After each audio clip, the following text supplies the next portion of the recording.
Hi everyone, thanks for watching. And today we are going to go over a presentation or some content that we need to make sure and cover for musculoskeletal management of pre and post COVID-19. Uh, we are going to be discussing diverting the musculoskeletal management away from the urgent cares and the ERs to being able to helping them improve bandwidth in their facilities. So we're going to talk about a few things here, give a few more minutes for people to hop on. But this is the curve that everybody is talking about. And so this curve is, as far as the infection rates and what they're predicting as far as for the cases that are out there.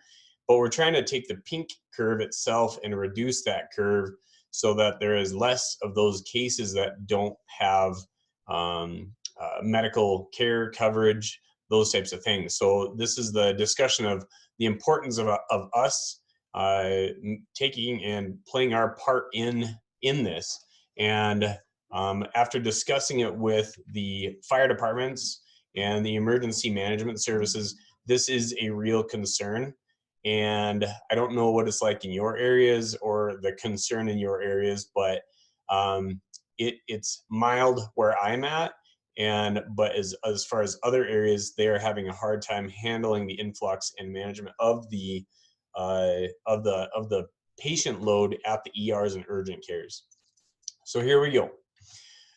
The problem is the capacity of the healthcare system, and they are unable to take on this extra load. They're diverting patients from the hospitals in the first place. And so right now, to add the increased load onto their current healthcare system is just, they're unable to do it. And so the problems, including the laws, as far as what else are we doing at this point, the emergency rooms and the EMS or the ambulances in most states, their laws are requiring them to take them to the ER, and they have to deliver the patient to that facility and not any other facilities that are out there. When a ambulance or a EMS system is at its capacity load and they can't take them at the emergency room, where do they take them? This is what we're talking about. The next problems are going to be the emergency room wait times and being able to figure out how can we impact those, and the hysteria, how can we help reduce that within our communities little by little, but it's going to take an effort of all of us across the country. So the supply chain itself is another conversation that's not, I mean, that's all the fears that people have. What about running out of things? What about clinic cleanliness? What about PPE? Those types of things. So staffing, we're all going to have new problems that we don't know what to do with, how to deal with it. And this is where we're progressing through day by day. And the messages we may tell our employees today may change tomorrow. Just know that it's in the end, we're trying to make sure it's for the right reasons and help people that are out there. The two people that are going to be on this call today are providers. Number one, clinic providers, and number two is going to be employers. Employers in my area, employers across the country, but both groups need to work together. And this is, we call it employer sensitivity, and it's an extremely important moment that we get together and we congregate. So this is the value of small businesses. So being able to deal with small clinics or small businesses working with small businesses is that these smaller businesses are able to pivot for your needs. The larger entities are unable to, and they're very hard and very slow to turn their current operating system. And in saying that, right now their main responsibility is to triage and treat the infections that are out there and the complications for all the patients that are out there and protect their employees. And with us, as far as our smaller businesses, we have this ability to create pivot change for the need that's out there. We are resilient, and we do these pivots or moves due to necessity. Our innovations they come from small business sector, and that's going to be the group of people that are here today. So I'm going to keep going down. In these groups of people, you're going to find the complainers or the people that just live in fear and paralyzed. Doesn't matter if you're talking to an EMS person, and they're going to be able to tell you the same thing. There's some people that just can't move, can't make decisions in times of fear. And then there's going to be the second group, which is the innovators and action takers. These are the business owners, these are the clinic owners, and these are people that are most likely on this call today. Those are the people we're talking to. So as we go into this, we're talking about flattening the curve. Flattening the curve occurs at the moment where this arrow is on the left-hand side, and you have to impact this curve at this moment. You can't wait until you're higher up in this peak because you're too late at that time. We have to be able to stop or slow this growth of the curve now. And I apologize for the short notice on the actual presentation, but I think it's important that we're all like jumping on this and learning from it one at a time, but we're able to implement these strategies fast. And that's why I think small business has to jump up and take this and work together with our EMS services. All right, so if we don't do this, as far as clinics, small clinics right now, we know what we're up against, but there's a couple of things. So being in the conversation, being at the table and talking to the EMS and the fire departments. If you're not doing that, you're not involved there, you can't support. So you have to start that now. If you haven't, you need to get out there. And what I mean by this is you have to bring them something, talk to them about problem solving, give them something or how you're going to solve it.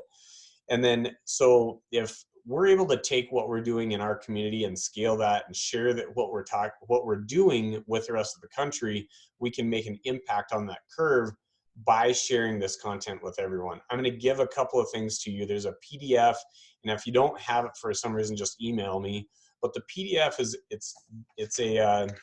I'll show you at the end. I'm holding it right now, but we're seeing the presentation more than the paper that I'm holding. But this is a handout that you'll take to all of the employers in your area. This handout talks about flattening the curve. It's medical triage distancing, and it's taking, on the flip side, we have sprain, strain, injury, avoid the ER and urgent care.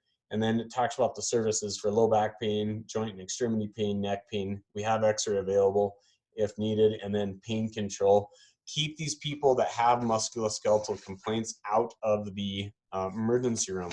There's a letter to email out to all of the employers, and this letter it discusses to local employers, as officials are developing procedures preserving the capacity of the hospitals, please be advised not to bring mild and moderate level injured employees to the emergency rooms and urgent care facilities.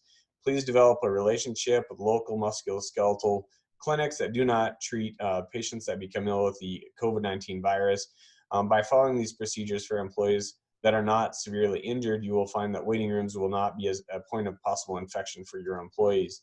Thanks for helping flatten the curve. If you need a local clinic, here's our clinic information. That's the discussion, but this is coming out of a problem-solving discussion. Here's what the flyer looks like. I do not know what this red line is on my screen, so I apologize. And then we're going to talk about the care pathway that's been out there and the data that's been present. So flattening the curve, the role of chiropractic in the musculoskeletal triage. A friend of mine, Dr. Nathan Cashian, had put this information together.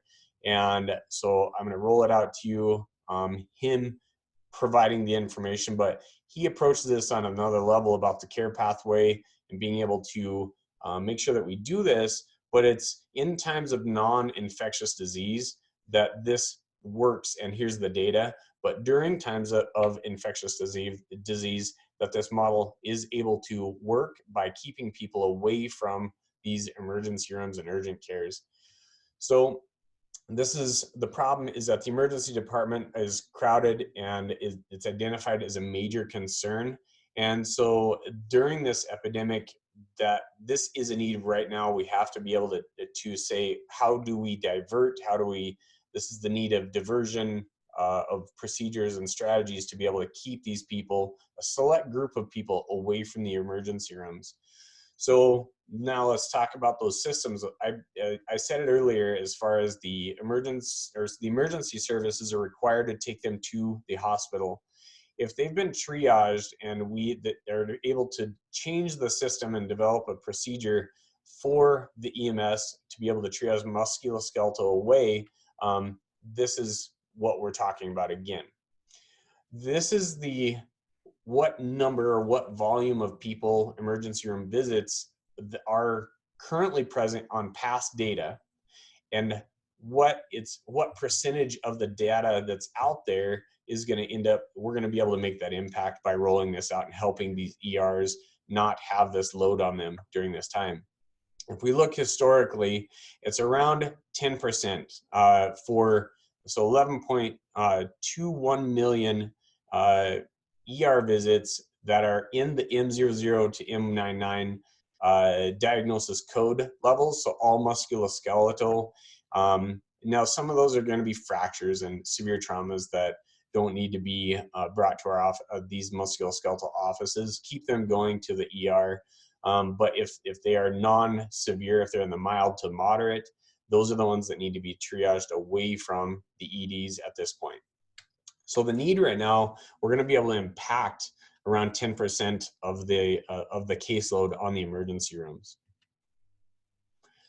So musculoskeletal disorders represent more than 25% of all emergency department visits. This is just another group of data that's showing that, yes, there's a ton of them that are out there. And so this is going to say physical therapy and ED, because this is a bigger picture. It's not just chiropractic, it's PT, it's OT. How are we able to triage these problems before they turn into a before they backlog our ERs? So 25% of the ED visits are musculoskeletal resolvable.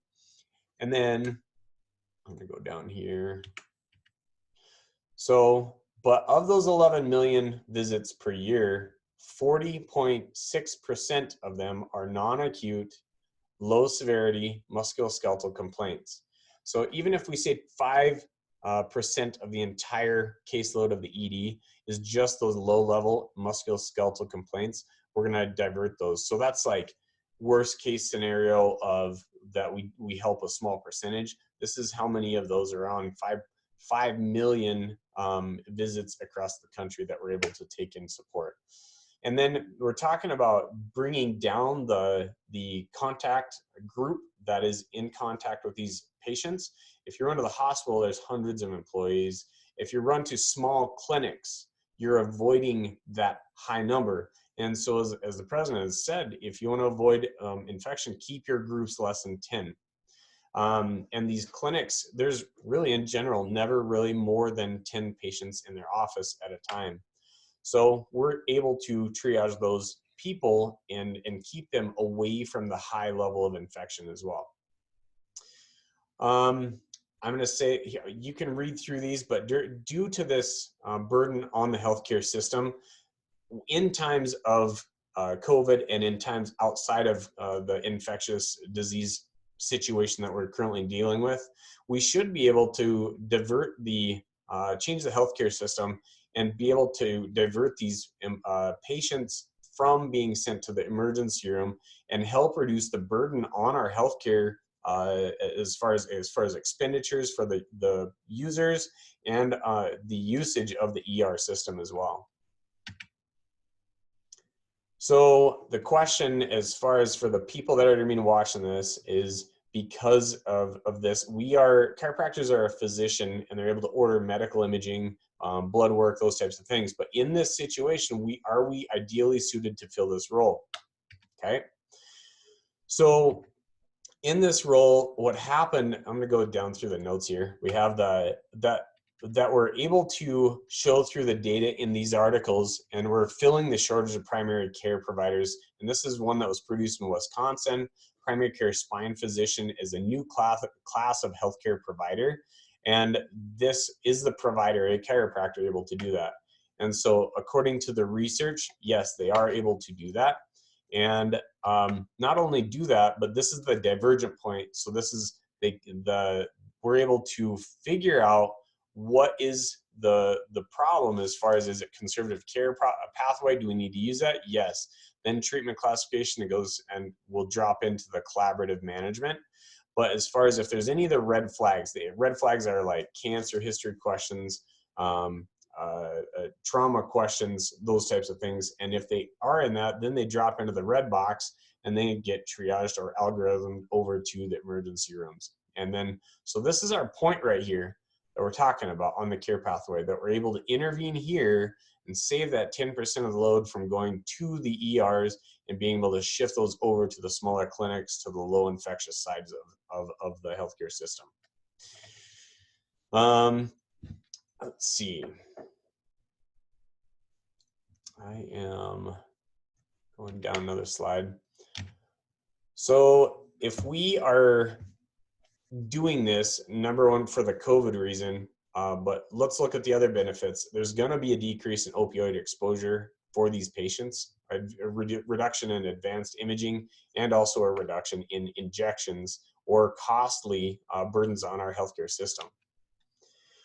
Early access to physical medicine shows a reduction in those same things that I had just said. And this is just another article by Laura that was produced in 2019 of integrated physical medicine, being able to say that there are employer-sponsored healthcare clinics that are proving this and showing reduced costs for the facility itself, but also increased quality of access to care. So on this access of care, if we're able to do this, how much less are we going to be able to, as far as cost for the employer or cost on the healthcare system? We're able to reduce that by 20% by the data, but most of this is more like 40% in the big picture. Just depends on what we're seeing out there, but some of it has been even more than that.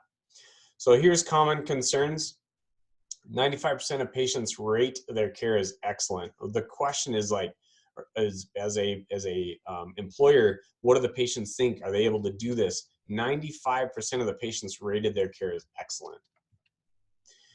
As effective or more effective than medical care for pain reduction and reducing disability. So when they start in this care pathway, is it more effective? Yes. Is the perceived effectiveness even more as well? Yes.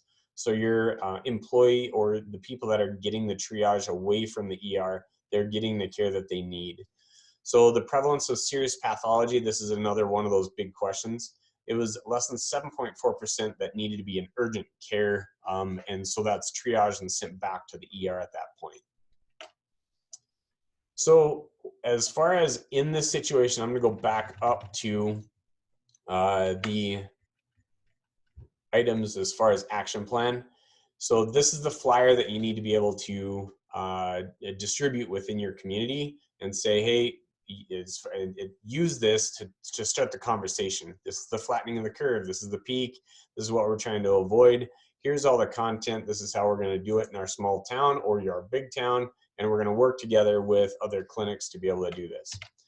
And then, so the letter that I had discussed or that I had brought up is the other thing that I want you to be able to utilize, and take that and start using that to share with the employers. So if you don't have it yet, if you haven't gotten it in your email, make sure you do end up getting it from us, and we'll be able to help you with that.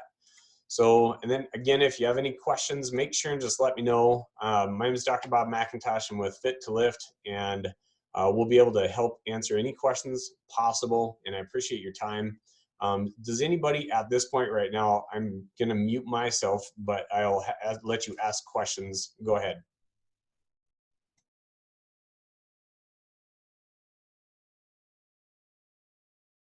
Has anybody been able to reach out to the emergency services in their area? That's a big question, I would say, at this point for me asking you guys. Let me know if you haven't. Start doing it. Make sure you're reaching out to them because they do need your help.